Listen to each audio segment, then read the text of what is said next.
Vamos a ver un momentico CNN, un momentico la posición de Venezuela en CNN. Vamos a ver la posición de Venezuela. Números que se manejan, organizaciones no gubernamentales están hablando de 2.000 personas muertas en 2 semanas. Hay quienes hablan, como la Liga Libia para los Derechos Humanos, que tiene sede en París, de 6.000 muertos ya. La Corte Penal Internacional está investigando o ya abre una investigación por presuntos crímenes de guerra contra la humanidad. Cuando la situación es tan intensa, cuando se hablan de miles o centenares de vidas, cuando la Corte Penal Internacional pretende hacer la investigación por crímenes de guerra, ¿cuál pudiera ser entonces una salida alternativa desde el punto de vista de usted y obviamente en representación del gobierno venezolano?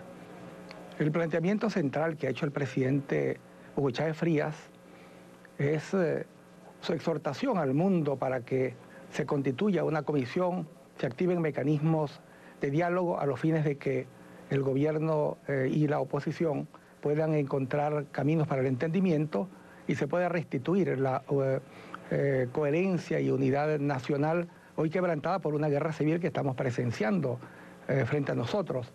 Es obvio que un gobierno como el del presidente Chávez, tan responsable y que por lo demás tiene unas relaciones de amistad tan profundas y tan solidarias con los países del mundo árabe islámico, con los países africanos, pues obviamente tiene que expresar su profunda consternación por lo que está ocurriendo, por la pérdida de vidas humanas, y la propuesta que está haciendo es simplemente alentar los caminos de la paz y desalentar a aquellos que, como el gobierno de los Estados Unidos, tal y como hemos visto y escuchado, están programando una invasión a ese país soberano. Bien, se fija, profesor, lo que hablábamos, están apostando a que Estados Unidos invada. Bueno, el guión de Libia yo creo que se parece un poco más al guión de Irak.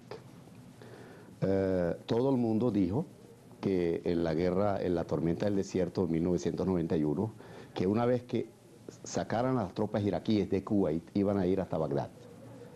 Inclusive un general de 4 estrellas que iba a ir hacia Bagdad. Y el presidente Bush padre, estamos hablando de un hombre de derecha, conservador, detuvo las fuerzas americanas en la frontera. ¿Por qué? Porque así sometieron al régimen iraquí y por supuesto al pueblo de Irak a todo un proceso que duró 12 años. En 12 años ese país prácticamente perdió muchísimas de sus características, muchísimas de sus herramientas, muchísimas de sus potencialidades.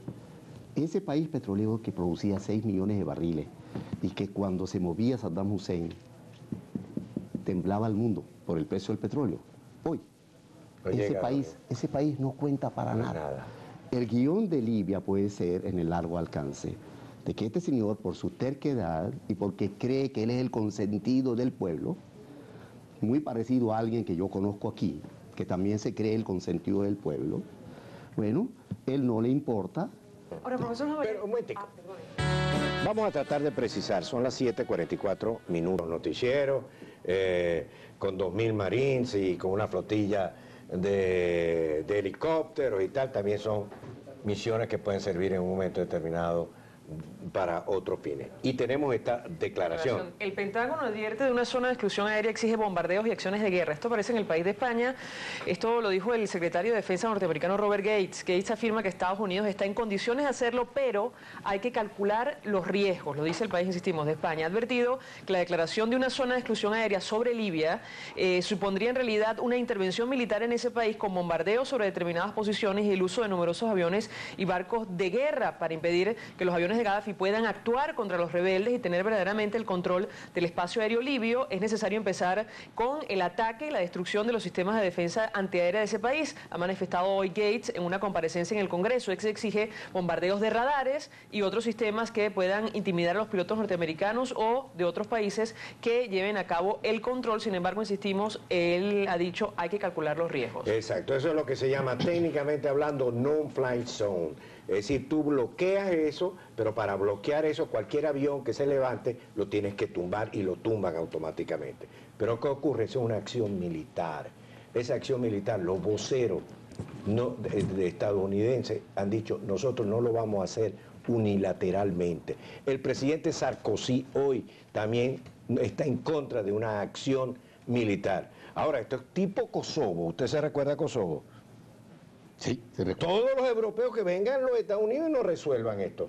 Pero aquí está la diferencia con el presidente Obama. El presidente Obama, veía un análisis hoy, es mucho más cauto, es mucho más lento, macera más las decisiones a tomar.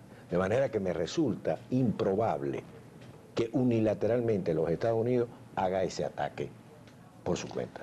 Quisiera su opinión, usted que tiene más experiencia y más conocimiento que yo. Un ataque militar o una aventura militar de Occidente en Libia tiene un costo político muy grande, muy grande. Por eso será que algunos países están tratando de azuzar a que eso ocurra. Tentándolo. Tentándolo.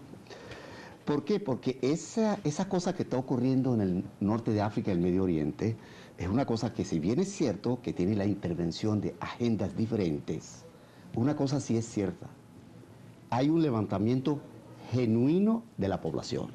O sea, la población está harta del pasado y quiere abrir nuevos horizontes. Esa es una realidad. Eso no se puede poner en riesgo. ¿Por qué? Porque si hay una intervención occidental, muchos líderes van a convencer a muchos árabes que se trata de una nueva cruzada. Y ese no es el caso. El caso es que los pueblos árabes quieren abrir camino para nuevos horizontes políticos, económicos y sociales, como está ocurriendo en Egipto y como va a seguir ocurriendo, porque por un lado los militares están buscando una salida y por otro lado las masas siguen presionando a los militares. Ahora, doctor, usted habla del caso iraquí. ¿Puede entonces esto también tomar tantos años? Bueno, profesor, ¿hacia dónde vamos en Libia? Bueno, yo diría que Libia es importante, pero no lo es todo. Yo diría que hacia dónde vamos en el norte de África y el Medio Oriente. En Libia creo que le van a aplicar el guión de la onda larga. Entonces, en la onda larga se desgasta el autodenominado padre de la patria y al final no tendrá otro remedio que irse del poder. Pero cuando se va del poder, en Libia no habrá autoridad como la que había antes para imponer lo que le da la gana en petróleo. Ahora, profesor, el elemento de la Corte Penal Internacional y la decisión del fiscal de investigar, lo ha dicho hoy, Moreno Campo, investigar a Libia, investigar lo que está pasando con los derechos humanos y las muertes en ese país. Yo creo que el magistrado Campo debe investigar en todas partes donde se cometen abusos y se cometen crímenes contra la gente. Ya eso de que antes uno podía matar y hacer lo que da la gana con su pueblo, y aquí no ha pasado nada porque había una Unión Soviética que impedía que se investigara y que se castigara a los culpables, esos tiempos se acabaron. Sea de derecha, sea de izquierda, el que comete un crimen contra su pueblo, y si el líder libio ha cometido tantos crímenes como dicen los medios árabes, porque yo leo los medios árabes en árabe en la internet, bueno, tendrá que ir a juicio y rendir cuenta. Todo el mundo, cuando comete abuso de poder, abuso de autoridad, mata a la gente, comete genocidio, tiene que rendir cuenta. No puede irse a la tumba impune.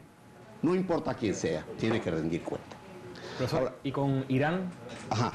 Yo quisiera redondear en los minutos que nos quedan. Dele, profesor, dele. El mundo árabe islámico, para poder entender lo que está pasando, hacia dónde va, basta con que uno se imagina qué pasa con el río Nilo. El río Nilo, que es un río legendario, de tiempo en tiempo crece y crece y crece, inunda todo, y luego se calma y viene la riqueza, porque deja todos esos nutrientes para la tierra, para que la tierra florezca. Bueno, yo creo que en el Medio Oriente hay una ola parecida al movimiento de crecimiento del Nilo, y sigue creciendo, y en el Medio Oriente, en todos los países árabes e islámicos, se abre un mundo de esperanza para ellos y para el resto del mundo. Incluso evitar que esos líderes mesiánicos hagan del petróleo el uso que quieren, ese uso de acumular poder y más poder y chantajear con actos geopolíticos tanto en África como en el Medio Oriente. Esos países árabes van hacia un porvenir. También si los gobiernos de los países del Golfo entienden la realidad. Arabia Saudita y los países árabes del Golfo tienen que entender que tienen que llevar a cabo reformas políticas y sociales en sus países y económicas también. Y no vaya a creer Irán que ese guión que está ocurriendo en el mundo árabe islámico es para favorecerla a ella, porque a ellos también, a esos gobernantes que es un trío, Ahmadinejad, el líder religioso, y la cúpula ultraconservadora, también va a tener respuesta de parte del pueblo iraní. Bien, tengo guerra larga de resistencia, desgastando a Libia. ¿Cómo me afecta eso a la economía? Bueno, mira, el hecho de que se le haya permitido desencadenar fuerzas genuinas, eso se ha hecho en tiempos en que la economía mundial no reacciona tanto al petróleo como reaccionaría en el año 2006-2007. La economía está muy mal. El petróleo es un commodity clave. Sube y todos los otros van a subir, alimentos, etcétera, y para ustedes contar. Y para un país importador como el nuestro, pésimo eso. Bueno, por un lado también el ingreso aumenta, ¿no? Pero aunque la producción sigue bajando, aquí no ha podido recuperarse. Ahora, lo que quiero decir algo, el precio del petróleo depende no solamente de la situación geopolítica, depende si hay un país que puede ofrecer al mercado suficiente petróleo, y Arabia Saudita lo tiene. Ya va a abrir el grife. Nos enredamos con lo de Irán y la gasolina de Irán. ¿Sí Bueno, o no? no, pero yo creo que No, ya... pero sí o no, ¿qué cree usted? ¿Sí o no? Con lo de Irán. Mira, si va contra las resoluciones, como de hecho va contra las resoluciones de los organismos internacionales, yo creo que el presidente Chávez debe pensar en los venezolanos y no debe cometer actos irresponsables. Gracias, pues.